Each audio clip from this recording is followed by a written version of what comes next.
everyone. Welcome again to another panel. This panel will focus specifically on a new emerging industry that I'm sure many of you have a lot of questions about. We will be talking at depth about crypto and the metaverse and what new global digital order we're heading towards. As many of you know, cryptocurrencies and blockchain have become sort of trending terms and trending industries that many people talk about, but not many understand or understand how to explain.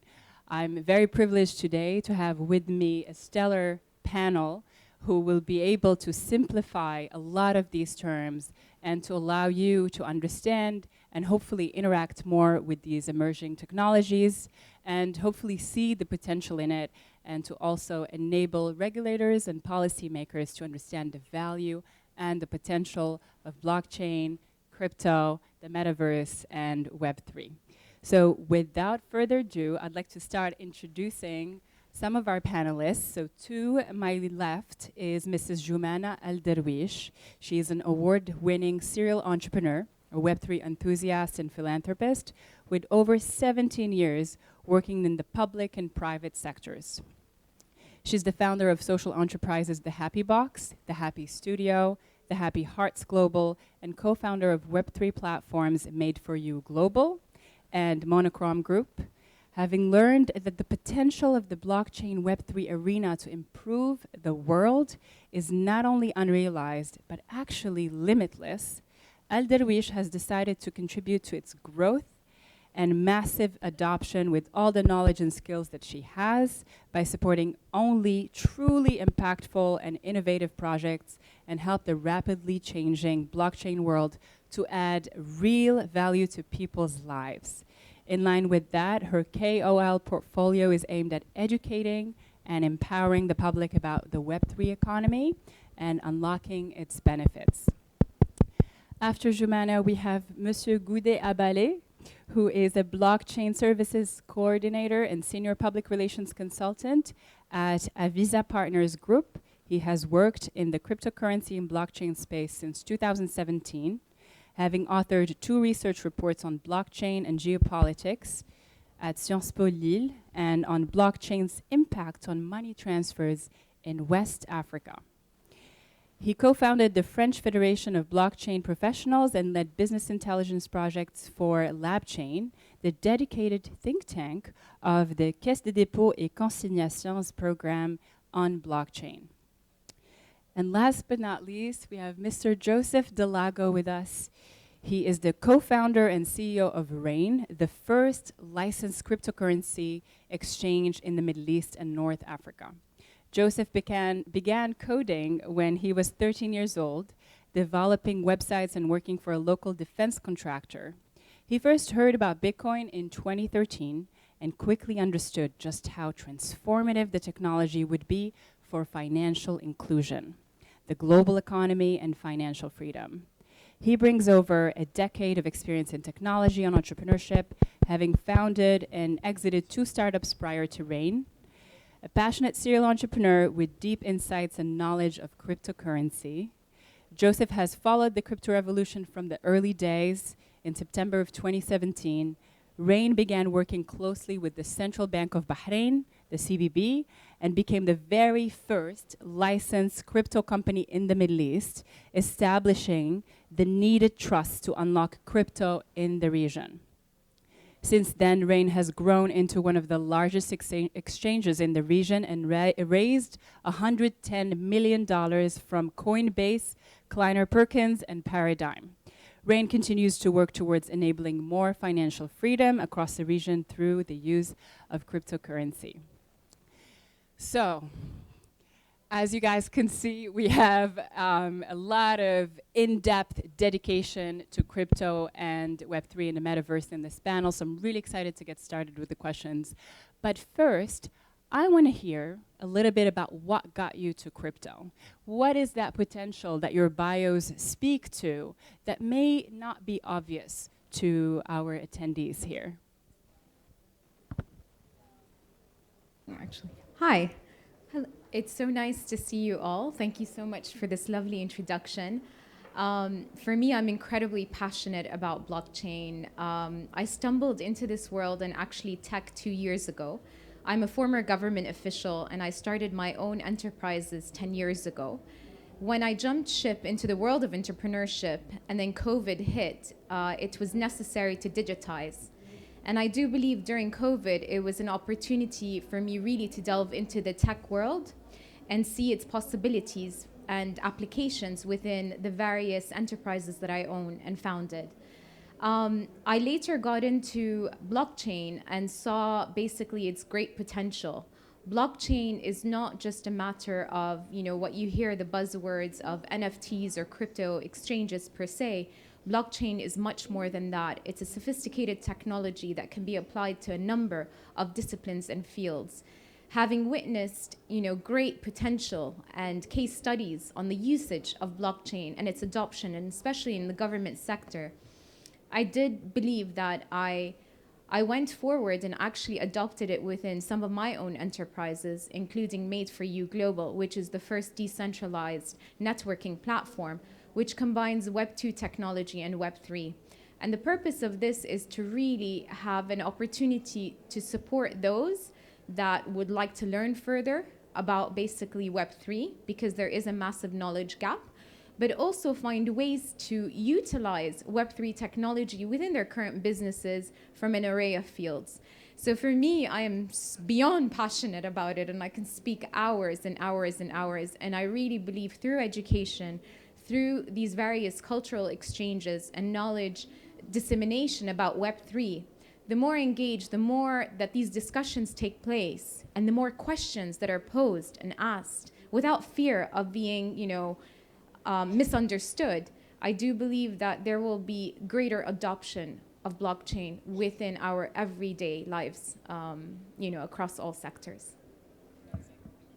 You're welcome. It's a great answer. So now I feel pressured. I'm gonna be disappointing, but what got me into the crypto ecosystem was the fact that simply I wanted to get rich, and I thought that Bitcoin would be a good opportunity. So I discovered Bitcoin in 2017 after first hearing about it in 2012 or 2013, something like that.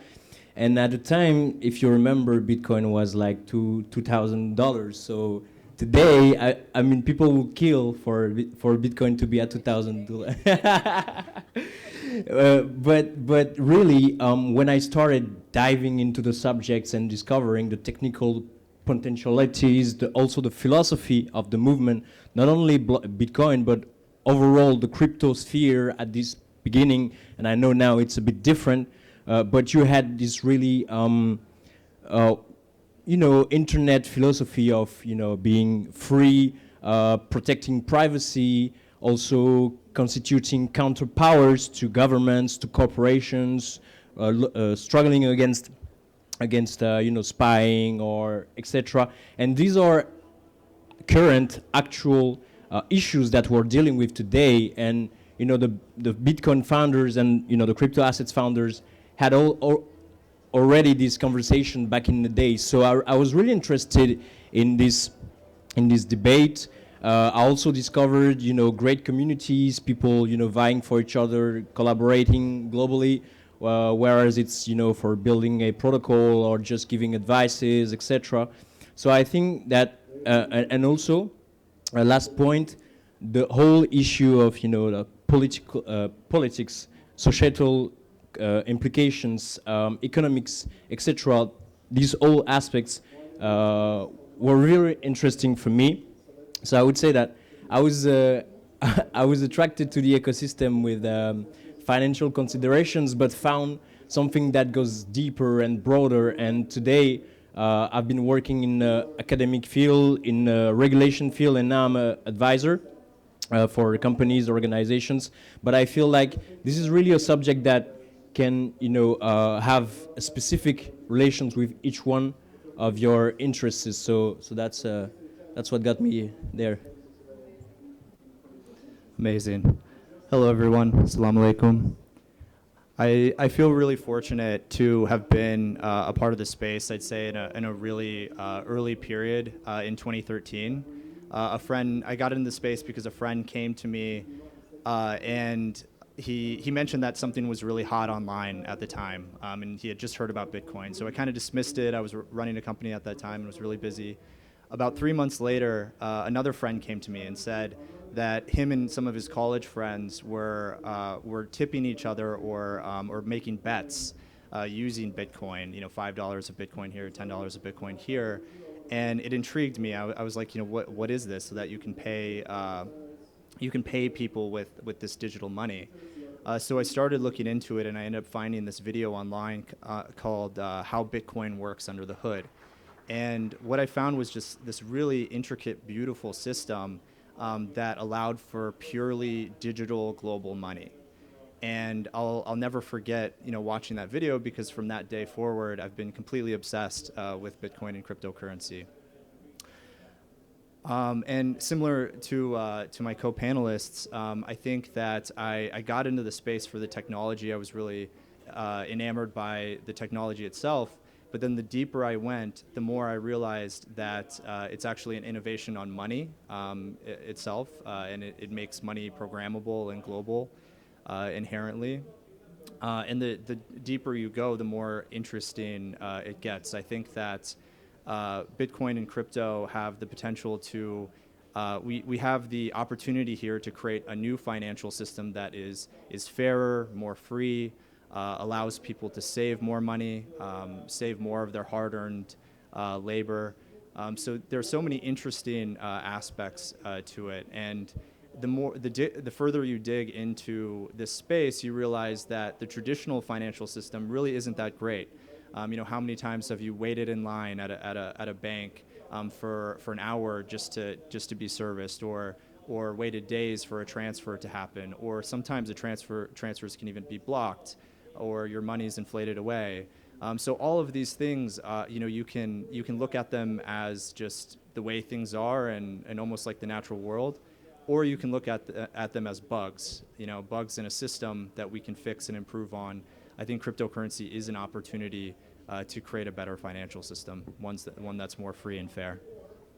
Amazing, thank you. And I want to stick with that promise of crypto. I want to stick to that space a little bit, just to elaborate on what some of that socioeconomic and sociopolitical impacts could be, generally for the globe, for the region, but also for you, Gude. I'm really interested in knowing what the implications for African youth are in terms of building this new financial, more equitable system.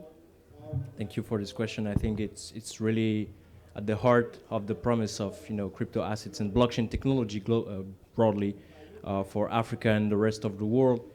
I think first of all we have to remind maybe our audience about the context. How did Bitcoin was created? And when I use Bitcoin as an example, as a totem to speak about the whole diverse and various crypto assets that exist today, I think there are more than 12,000 different crypto assets, but Bitcoin is the first one that was efficient, and now it's the biggest. I think it represents like 60% of the overall value of the market, so that gives you an idea. Bitcoin was created in 2009 based on a paper that was published in 2008 by a guy or a group named Satoshi Nakamoto, and the promise was to develop and share with the public a peer-to-peer electronic transfer system. So that basically means that meanwhile you had, for instance, if I want to send you some money, Chama, I would have to go through a third party, right? I would have to, ask my bank to do it. I would have to ask Western Union to do it. I would have to ask, many gatekeepers. Yeah, exactly. And if we don't go through these third parties, then it's difficult to certify that the transaction has taken place. So that was the main issue with Bitcoin, and that's how the blockchain was created. Actually, blockchain is a feature of Bitcoin initially. So it's a way to certify the transactions and make sure that everyone is playing this part in this ecosystem, in this new network, decentralized network that was created. when you think about it and you see now the main topics around crypto assets and blockchain in Europe, you see that it's mainly about finance, because finance was the first use case of the blockchain and Bitcoin. But it's about trading, it's about providing services for crypto assets, etc. It's about value, the price of Bitcoin. Whereas when you look at the charts, you look at the figures on the African continent, you see that people are using blockchain and crypto assets not necessarily to speculate, but really to transfer value. So that the first mission of Bitcoin, this is what we see on the African continent. And for instance, I think that the continent is first in terms of peer-to-peer transactions, Bitcoin representing something close to 2% of the whole transaction. So this opens the gate to everything that we can do. And there is financial inclusion. So when you allow people to transfer value easily, and today I think that African citizens, 40% of the population does not have an access to bank accounts, So this deprive you of many rights, and blockchain can help with that. When you want to certify that the land registry, blockchain can also help with that. When you want to build some microgrids and transfer energy easily between communities, blockchain can also help with that. So there's this huge array of opportunities for the African continent, and I think it's really about community. Like Web3 is about community, but in Africa it's even truer. So that's what I wanted to say. Yeah, absolutely. I want to add that a couple of years ago I met an author, an advocate for Bitcoin at the Bitcoin conference in Miami. His name is Isaiah Jackson, and he wrote a book on Bitcoin and Black America, which essentially talks about the promise of Bitcoin for financial inclusion and freedom and equity for Black people who have been obviously enslaved in America and really suffered for marginalization and exclusion, specifically in financial institutions. So obviously there's so much to be inspired by and that could be adopted within the African and Middle Eastern, North African context. So thank you for that. I want to expand on sort of zooming out a little bit. And Mr. Joseph, if you could explain a little bit what blockchain technology is, because we started with the history of Bitcoin. If you can take that a little bit further and enable us and our audience to understand this emerging technology and what potential it holds, and to explain a little bit what some of these sort of buzzwords like DAOs mean. What's a DAO, and how could it be utilized for both social and financial inclusion, but also for social impact and social good? Absolutely. There's a lot there. Can everyone hear me? Is it loud enough? Test. Oh, there we go. I'll just lean in more. So there's a lot there to unpack. I'll do what I can to explain all of that. So, to explain what a blockchain is, a blockchain is what I like to say. It's kind of a hot new take on an old thing. So, we've had ledgers for all of human history, all of recorded human history. Some of the very first forms of writing were actually ledgers on clay tablets. So they would use clay tablets to keep track of how much grain had been stored and the right distribution of grain between different families and different people. So ledgers are some of the earliest forms of writing. And then at some point we invented double entry accounting. That was originally called the Indian method and made its way through the Middle East and North Africa, and was popularized there and then made its way to Europe. And then more recently, some people are calling the blockchain triple entry accounting. So a blockchain is a distributed ledger. So before we've had ledgers that keep track of the amount of money you have in your bank account, but they keep track of it in a centralized place. So one place is where all of these accounts are kept track of. But now we have the concept of a distributed ledger. So this is a ledger that's copied all around the world through a computer network. And what that means is that it's very resilient. So no one copy of the ledger can be altered or be changed or be destroyed. So it's an incredibly resilient system, and it's very and it's much like the internet. You know, it's impossible to really take down.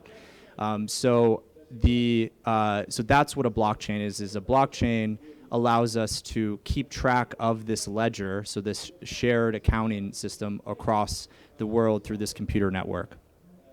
And then the concept of a DAO is an abstraction on top of that. So it's built on top of this distributed ledger. So a DAO is the equivalent of an internet legal entity. So we have legal entities. You know, you can go to your State Department and create a legal entity and start a business. But what a DAO is it's a decentralized autonomous organization, which is confusing. It's a terrible name. But basically, I like to call it an internet legal entity because that's what it is. And it allows you to go to the internet, create this new entity on a blockchain. It can store funds just like a company can. It can have a governance structure, so you can have a power arrangement or a voting arrangement to directors that can vote on things and make decisions. And you can choose to distribute those funds however you want. And we were actually talking before the panel about how at this conference, there's an interesting intersection between all of the really exciting initiatives that are being talked about here and being able to apply DAOs to fund them, because DAOs are just so much easier to set up. You can source funds from all over the world from a variety of different people that are excited about what you're trying to do, and then you can deploy those funds to actually do the work in the ecosystem that you're trying to do the work in and you're trying to create impact in. So that's what a DAO is.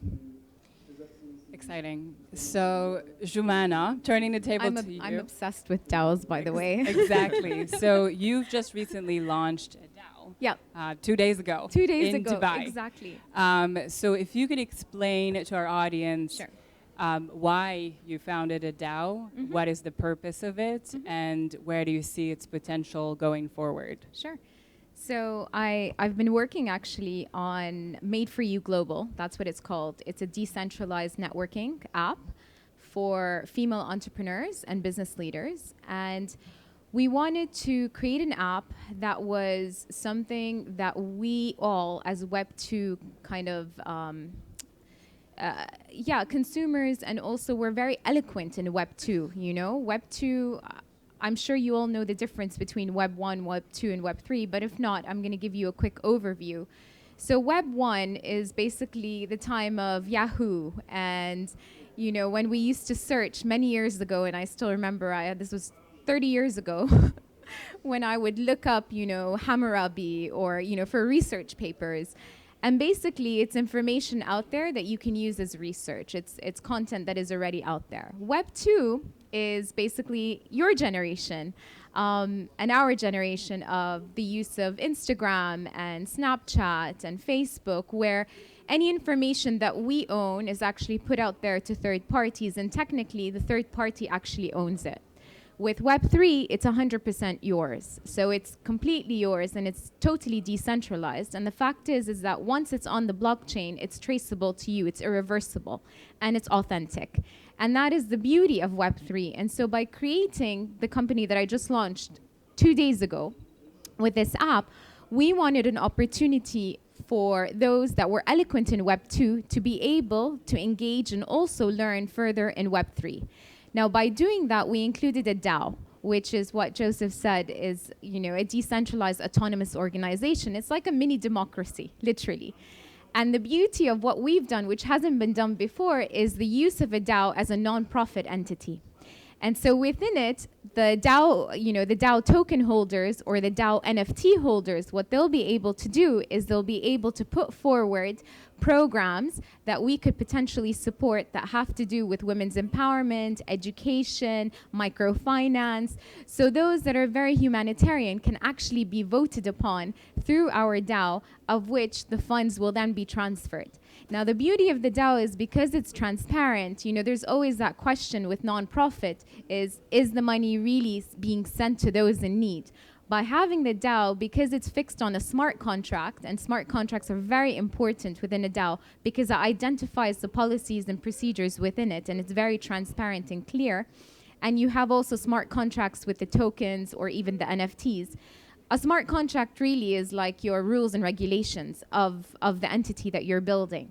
So by having all of that transparent, those that are DAO holders or within the DAO community can then see where their votes go and to which kind of entity is going to be receiving the funds that need it the most. So that's how we're using Web3 for good, actually. Yeah. So there's obviously a lot of transparency and traceability Absolutely. that is facilitated by blockchain technology. But I think there's still a lot of misconception around blockchain and crypto. And that tends to hinder regulation 100%. for sure. So I would like to use this opportunity to speak a little bit to regulation and maybe use this opportunity to advocate for crypto and Bitcoin regulation in the Middle East and North Africa and the overall Africa region. And so I want to ask sort of a twofold question. One, Mr. Delago, if you can walk us through a little bit of that story of how you became the first licensed crypto exchange in the Middle East by the Bahraini Central Bank, the CBB. How did that conversation happen? And I believe you're from Chicago. So how did the boy from Chicago land in Bahrain and start that conversation with the central bank? And then, Mr. Gouret, if you can also speak to some of the problems of regulation, some of the obstacles and challenges that crypto and blockchain tech companies are finding with regulation conversations and moving that forward. Absolutely. So it was a really fun story. It's really the most exciting journey of my life. I have a longtime business partner of over 10 years that I've worked with since college, and as I mentioned earlier, we just fell in love with this space and with Bitcoin and crypto, and grew really interested in it in 2013.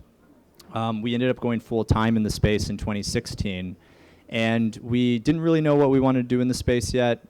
We knew we wanted to contribute, but we wanted to contribute in the biggest way possible. So we talked with people all over the world. Jumana earlier mentioned the community, and Goudet mentioned as well, just the community of people around this industry are really exciting, really principled, really interesting people with a really beautiful vision of the future. So we met with a lot of them. We went to conferences. We got jobs in the space. And we discovered that we felt like an exchange would be the biggest contribution we could make, providing that infrastructure layer of the industry. So then we looked all around the world for a great place to start an exchange, and we ended up meeting two really incredible business partners in the Middle East. Yahya Badawi is based in Cairo, Egypt, and he was the first person to start a Bitcoin meetup in the MENA region back in 2014. He had spent a lot of time in the Silicon Valley and with the early Coinbase team, and when he moved back to Cairo, started a Bitcoin meetup and started creating a community around Bitcoin there. Abdullah Moikel was the largest broker of Bitcoin in Saudi, in Riyadh, for 4 years between 2014 and 2018. So two really incredible business partners. We all really got along, and were really excited about the space and wanted to start a business together. So that led to 2017, where we ended up making inroads with the Central Bank of Bahrain. We flew to Bahrain on a weekend, actually, because we had jobs. We didn't want to miss work. So we left on a Friday from San Francisco, met up with Yahya and Abdullah in Bahrain, and then flew back for work and made it to work on by 10 a.m. On Monday the following week. So we got to Bahrain, and we thought the meeting was going to be 3 or 4 individuals for an hour. It ended up being 25 of the highest ranking officials in the central bank, including the governor. And we were 26 at the time, so this was a whole new world for us. And we ended up spending 3 hours in the largest room they had with us, and just answering questions about Bitcoin. So that was the start of the regulatory conversation. It took about 2.5 years, but we worked really closely with them to create regulation around crypto, which they released in 2019.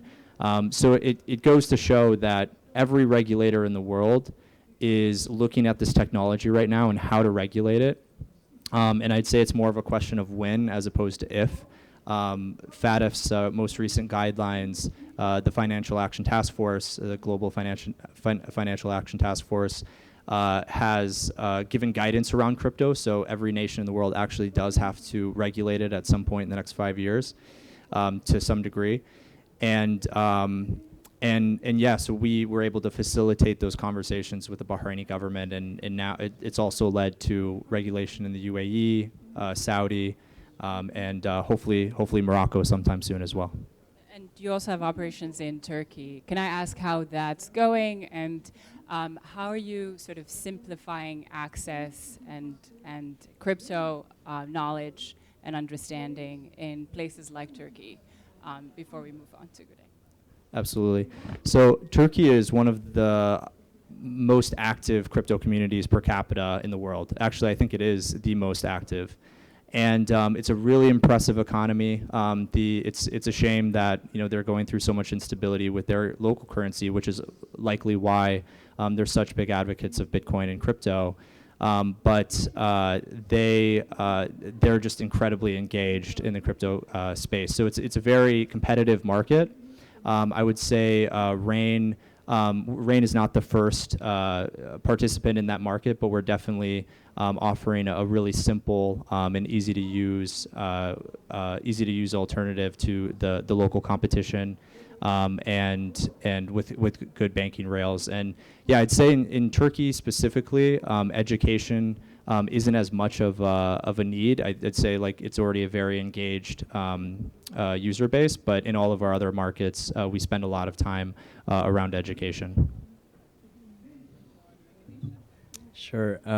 First, I wanted to follow up on what you just said, and I think it's interesting. You said that because probably because of the hardships with the lira currency, Turkish people are using crypto assets with some engagement, and that also is reflected in many countries. I'm thinking about Nigeria, thinking about not Venezuela, Argentina.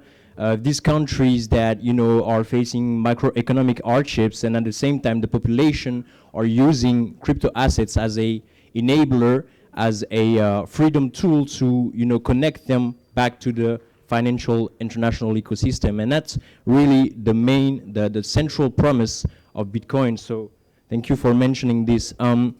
Speaking about regulation now, first I have a question, and raise your hand if you like regulation. No one. If you like rules, please raise your hand. There's one person in the room. Okay, 2 now. And now, okay, if you like organized chaos, please raise your hand. Okay, so there's a huge majority of people who don't like anything, so that's good to know. I think it's all.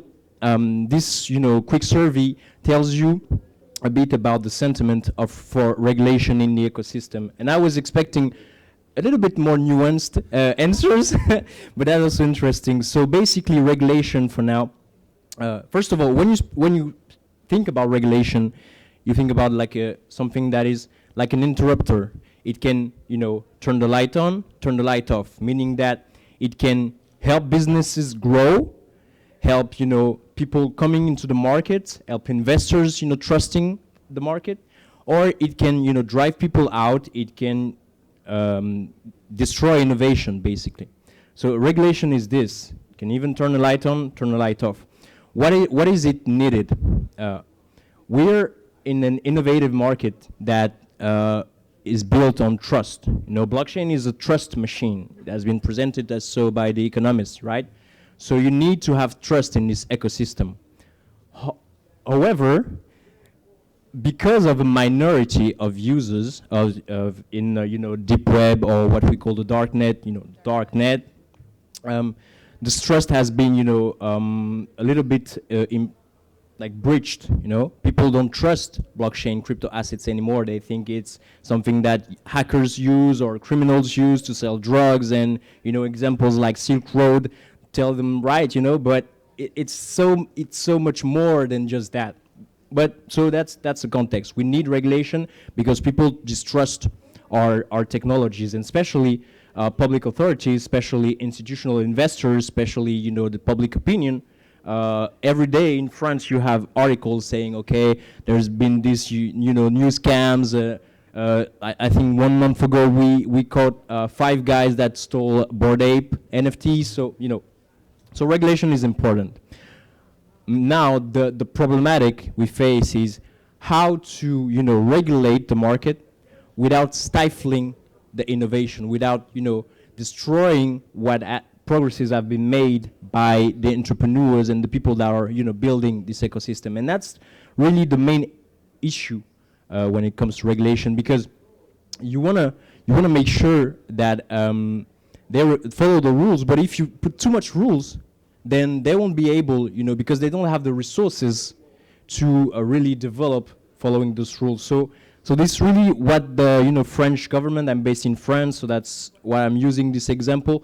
French government started regulating the crypto assets ecosystem, I think maybe among the first ones back in 2015, and then in 2019 you have this Pact law, so which established a first set of framework for crypto assets and blockchain, and now the financial regulator, so the IMF, ask crypto assets services providers to get an agreement.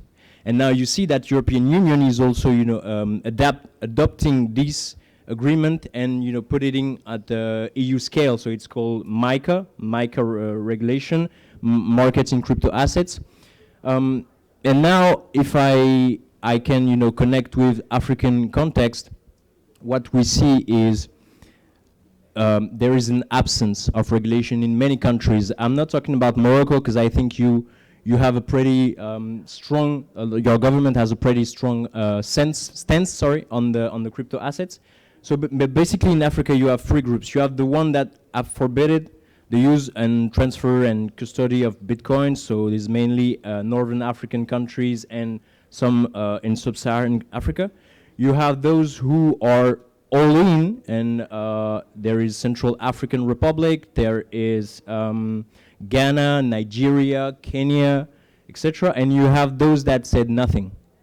And when you say nothing, when you regulate, it's actually an act of regulation, because you're basically telling, okay, just go ahead and... As long as I don't see it, you can do whatever I want. Yeah, exactly, that's it.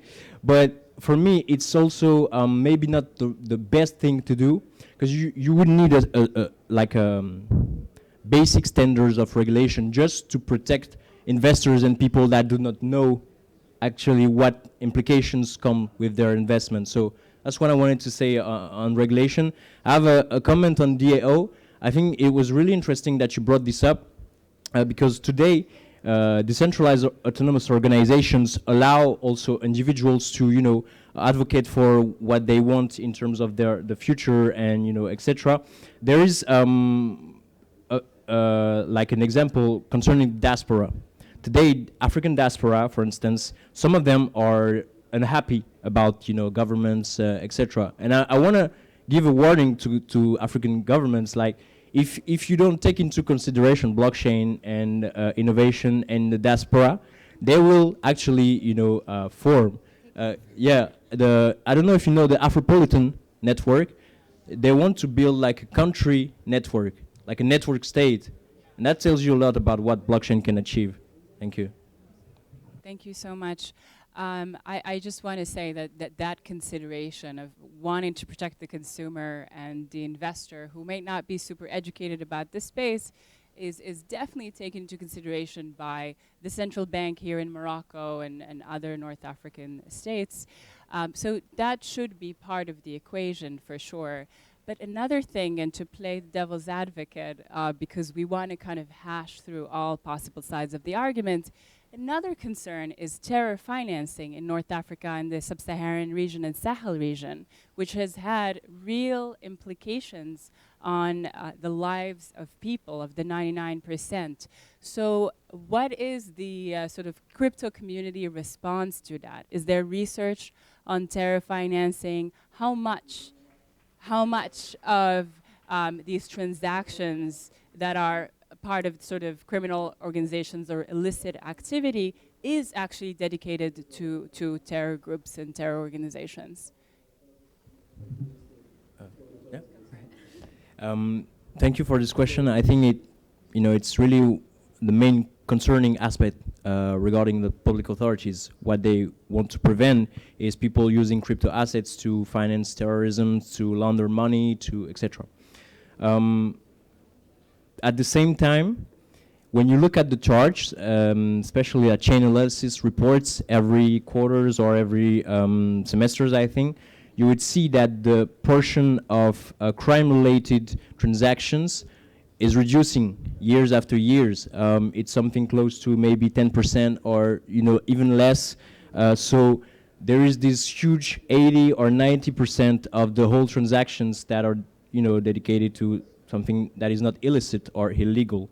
But at the same time, it's a concern, and we have to fight against it. Avisa Partners, the group where I'm in, we've built an offer, blockchain services offer, that is not about building technologies, that is not about fundraising, etc. It's really about building trust on the trust machine.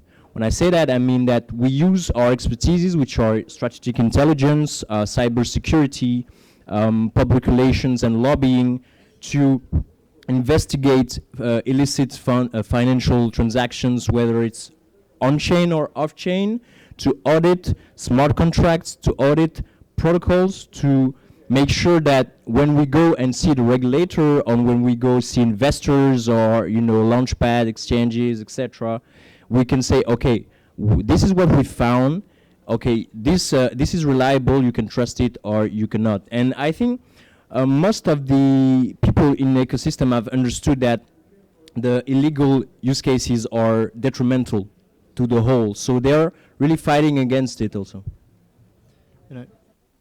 No, actually, yes. I agree with you 100%. The thing is, let's say terror financing is around, be it off-chain or on the chain. But on the chain, if anything like that happens, it's traceable. That's the beauty of blockchain, is that any transaction that goes through can be found, can be traced. So it's, I do believe that blockchain will definitely change the way in terms of this ecosystem runs. And it's actually a lot more, it protects the ecosystem and the financial system actually more than it being off the chain. So that's just, my 2 cents on that. And then I do believe in the power of having smart contracts and for them to be audited, because once you have an audited smart contract on the blockchain, that can easily be traced, where the monetary has gone to whom. So in a way, it is protected. The thing about Web3, I mean, if there is something that is illicit that happens, everyone knows about it, And I think after the crypto winter as well, there has been a rise more, or a call for regulation, let's say. But it does go back to what you said about finding that fine line between not over-regulating, but then also not under-regulating as well. So it is yet to be balanced, yes.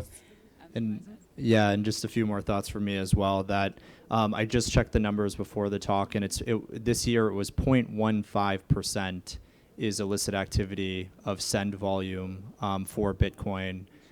So it's very, it was 3% last year, and this year it's less than 1%. So according to the latest chain analysis report. And of that, what makes up the percentage of terror financing? it's a very, very small amount. You know, terrorist organizations have just not used this technology in mass yet. You know, there's always, I don't want to say there isn't the potential for that, but we haven't seen evidence of it yet. But they have absolutely used it, but just not to any large amount of volume. And as Jumana said, I think the model is just different in this industry. In the traditional banking system, the way you block bad transactions from happening is you put a number of gatekeepers in between. You know, banks will block transactions. Sometimes even if it's not bad, just to check that it's not bad. So there are a lot of opportunities to stop transactions. Whereas in this industry, it's all about introspection. It's about giving our intelligence communities good tools to watch the flow of funds, watch transactions, so they can catch bad actors. And I have to pertain to a number of regulations as part of my business. And I'll tell you that regulation has absolutely improved the quality of our business. So I'm really, I think the Central Bank of Bahrain's regulation is good quality regulation, along with the UAE as well. But it is also very important to, as both of my co-panelists have mentioned, that it's really important to not stifle innovation, because that absolutely can happen as well. Amazing. So let's move a little bit away from the fear towards more opportunity and how we can make African youth get richer. So I want to start with you, Jumana. First, can you explain the metaverse? Because we went over all the buzzwords, but we still haven't gotten to an analysis of the metaverse.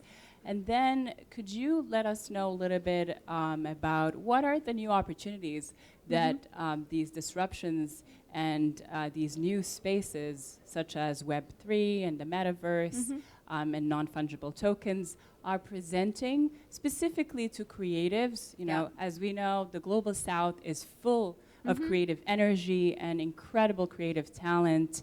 And Africa is a huge example for that. So how can African youth leverage and tap into these new industries for their own financial good and financial freedom? How can artists use the metaverse more effectively? So I'm actually going to tackle the latter of your question before we get into the metaverse.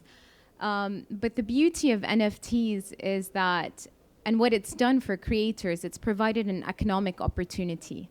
NFTs in the past, and 2 years ago, were basically just based on, you know, PFPs, which is a picture. So you would purchase a picture, and then you would automatically be part of a club in a community. So that was kind of the traditional forms of what NFTs were.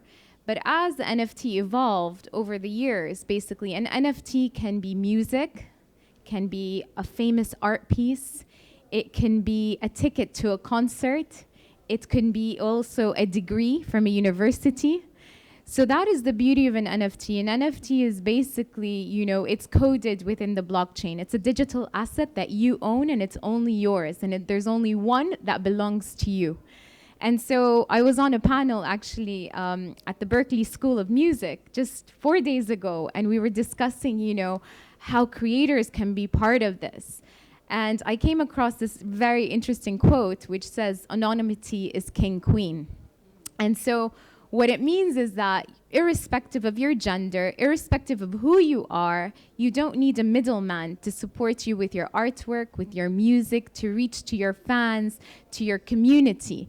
Anything that you put out there is yours, and that's what now, you know, more and more artists are doing. Even the more prominent artists that are extremely well known are actually using NFTs to reach out to their community and manage their interaction with the community. In Web3, I always say this, Web3 is a legacy. So what you leave behind, literally, in Web3 is your legacy, but your currency is your community. So it's really about the community that you build.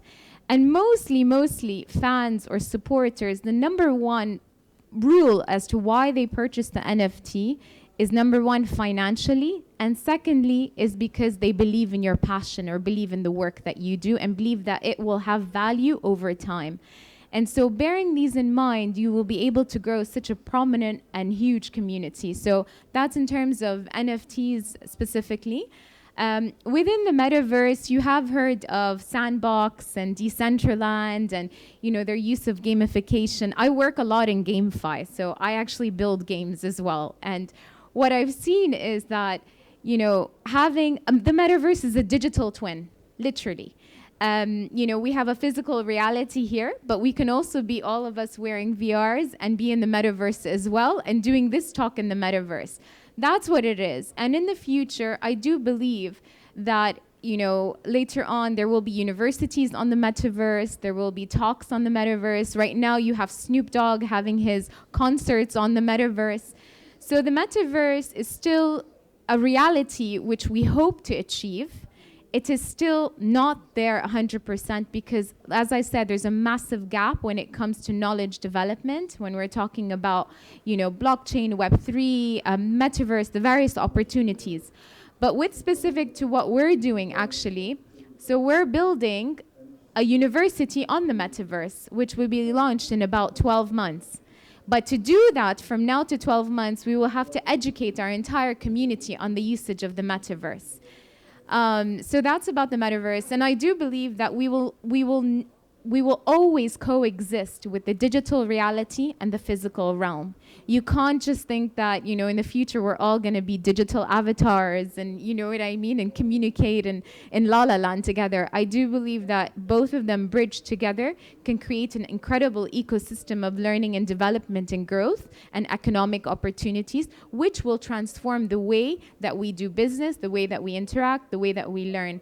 And actually, Dubai has been at the forefront of launching the Dubai Metaverse strategy, which is huge and massive. And what they hope to achieve by 2030 is actually attracting 1,000 more blockchain companies, global ones, from Sandbox to Decentraland, the huge ones that you know, and bringing them to actually establish their headquarters in Dubai and creating 40,000 virtual jobs basically through the metaverse. So when you look at the impact or the economic opportunity of the metaverse in countries, it's humongous. Amazing. It's pretty massive. And very quickly, why should women get into the metaverse? Oh my God, crypto? if you don't know Web3, call me. Let me know. I will help you. I think everyone should be eloquent, be it a man or a woman. In Web3, I think it's an opportunity. We are at the forefront right now of gender equality and gender equity. Don't get me wrong, men are fantastic and fabulous.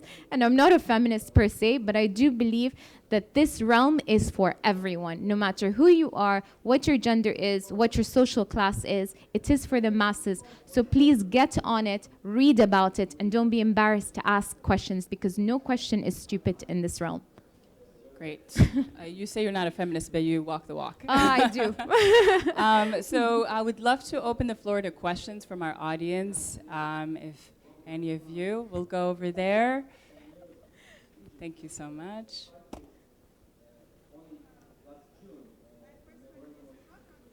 We can't hear you, so if you can get the microphone. And also, if you can introduce yourself, that would be good to know. My name is Samatullah Lilema Vande from Sierra Leone. And my question is, how can cryptocurrency be converted into real cash? Could you repeat that again, please? How can cryptocurrency be converted into real cash? How can? The second one is... How can it be converted into cash? Yeah. Okay. Yes, So that's actually, yeah.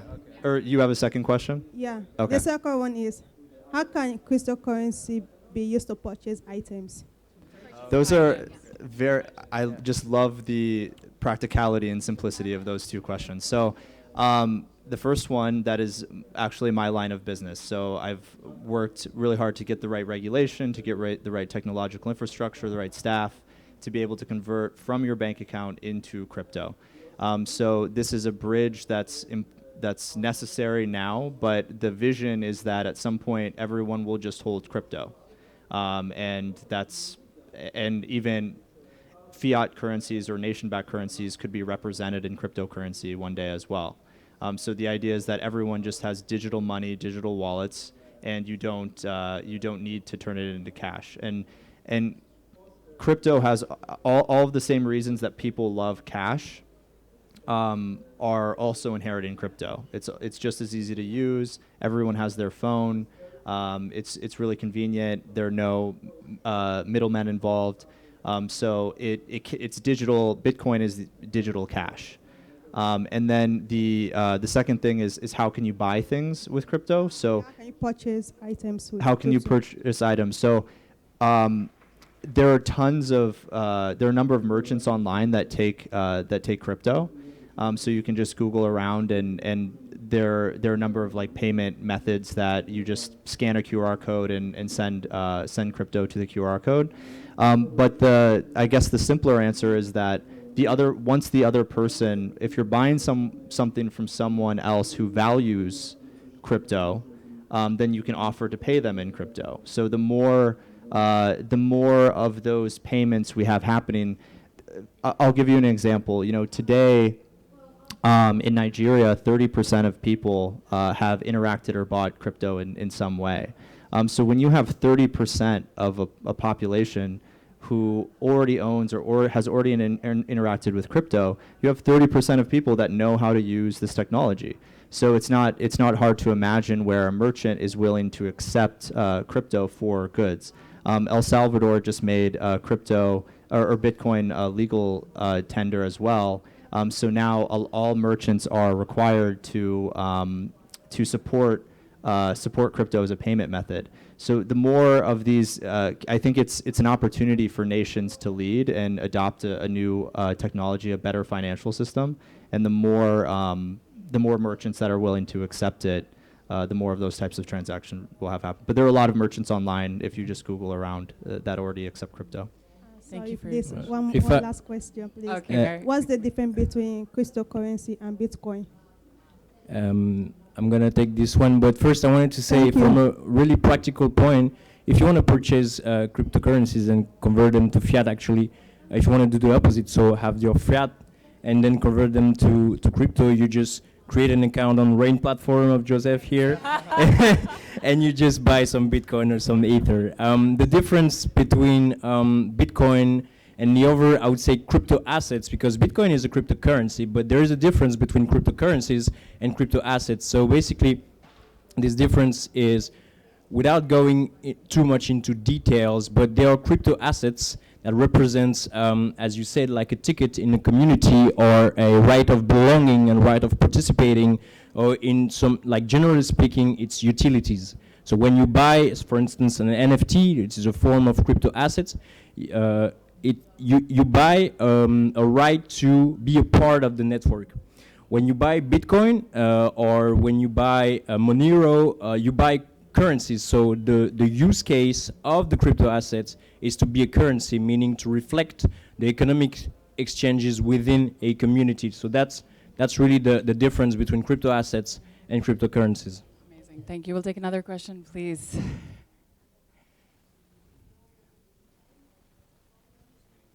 No worries. Hello, everyone. So my name is Elliot. I think I'll introduce myself by saying that I'm just a Web3 enthusiast. That's the easiest way. But not to make it too long, I just want to say that I was lucky enough this week to attend 2 Web3 events. The first one being in Tel Aviv, which is where I'm from. So initially from Belgium, but in the past decade in Tel Aviv. And the second one right now here. So it leads me, to take this opportunity to thank the Amadeus Institute, the government of Morocco, obviously, and you guys, and also the Abraham Accords that allow me to be here. But my question for you would be this one. If you can maybe, and we used a lot of buzzwords today, and now the audience is quite familiar with some of them, but what do you guys think is the roadmap coming up for Web3? In a sense of, can you maybe tell us if what the market actually reflects right now is what we're going to see in the near future? Obviously, you helped us not see all these buzzwords as danger, but more something we embrace. But still, I want to know, what is your opinion on what's coming up and what is the future of this very exciting and inspiring space? Thank you very much.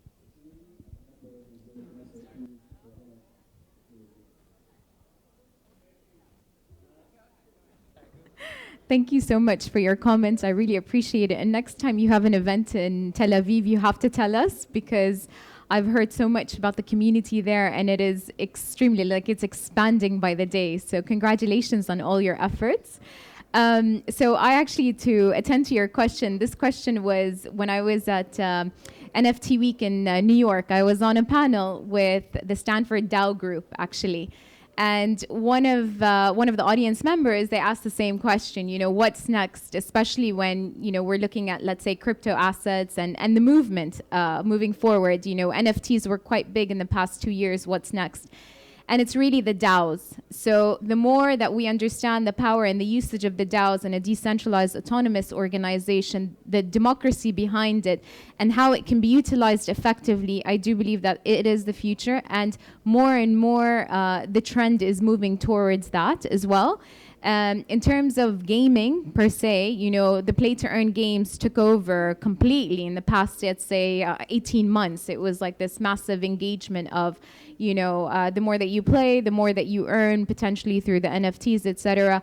I do believe that that will change as a model, you know, from more, there are other models that are coming up, like burn to play, like there's different mechanisms that are coming up. But I do foresee the future with DAOs. So, and I encourage you all to really look into it and see how you could potentially apply it within your institutions or organizations as well.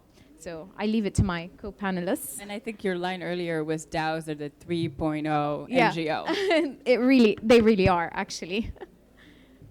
For me, I won't talk about like specific use cases. I want to give a broader, you know, overview of the direction that the ecosystem is taking.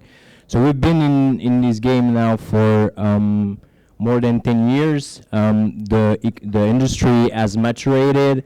The regulators are now in the game. The institutional investors are in the game, and this has brought a lot of attention on the market, right?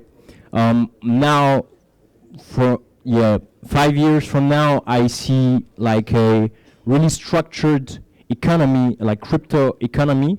I see people trusting more and more the technology, but I also rely on a sole, objective is for entrepreneurs being able to bring concrete, inclusive use cases to the public. So now, we were talking about this, I think, earlier. When you use internet, you don't know a thing about TCP/IP protocols. When you send a mail, you don't know how it's done. You know, when you save money on your bank account, you don't know what's the underlying technology.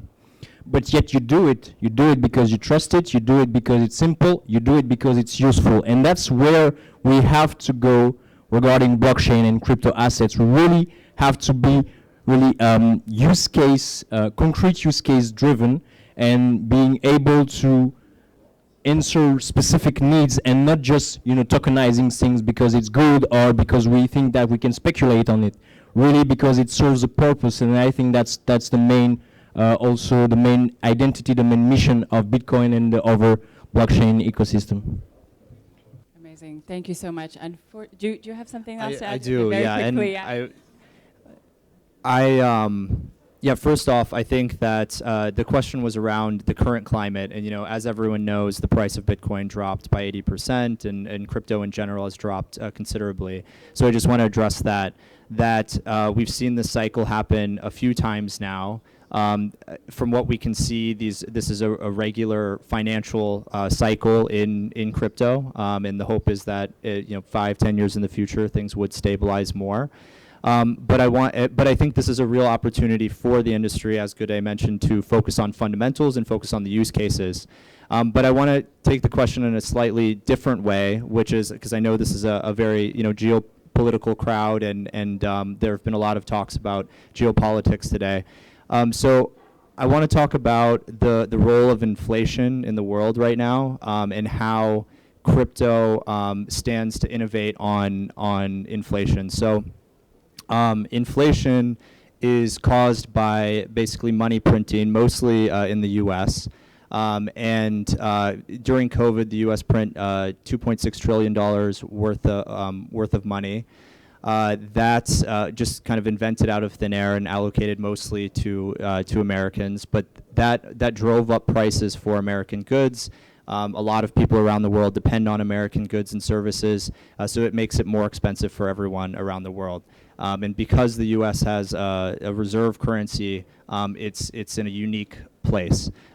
So I'm American, but I would even say that any nation in the world having that much that much of an effect on global economics is not a good idea. I think that Bitcoin, in the first block of the blockchain of Bitcoin, there was a writing that said the Times chancellor on the second brink of bailout. So that kind of speaks to what Bitcoin was created for, and I think it was created to basically combat inflation, to big bailouts. Let's maybe end on that note. Yeah. Thank you so much. Thank you guys for attending our panel. As always, please feel free to reach out to our panelists on the app, or otherwise reach out to me and I'll be able to connect you if you have more questions. I'm so sorry, we don't have time for more questions, but feel free to come and speak to our panelists. Thank you again for attending, and thank you to Amadeus Institute for hosting this amazing conference. Thank you so much.